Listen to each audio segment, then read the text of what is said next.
નગરના તળાજાના સેઢાવદર ગામના સરપંચ વિરુદ્ધ ફરિયાદ નોંધવામાં આવી છે। ત્યારે યુવતી સાથે દુષ્કર્મ કર્યા અંગેની ફરિયાદ નોંધાઈ છે। તો સરપંચ વલ્લભ મકવાણા વિરુદ્ધ દુષ્કર્મની ફરિયાદ નોંધાઈ છે, જેમાં પરિવાર પ્રસંગમાં ગયો હતો તે દરમિયાન યુવતી સાથે દુષ્કર્મ આચર્યું હતું।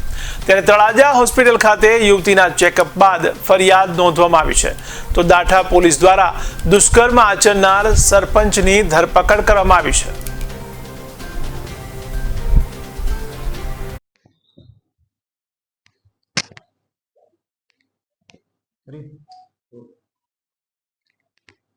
ગઈ તારીખ 6/5 રોજ તળાજા તાલુકાના શેડાવદર ગામમાં એક દુષ્કર્મનો બનાવ સામે આવ્યો છે, જેમાં 6 તારીખે બપોરે 12:30 વાગે એક 19 વર્ષની મહિલા સાથે દુષ્કર્મ થયું છે અને જેમાં 7 તારીખે દાઠા પોલીસ સ્ટેશનમાં બીએનએસની કલમ 64(2), 351(3) અને 332(b) મુજબ ગુનો દાખલ કરવામાં આવ્યો છે।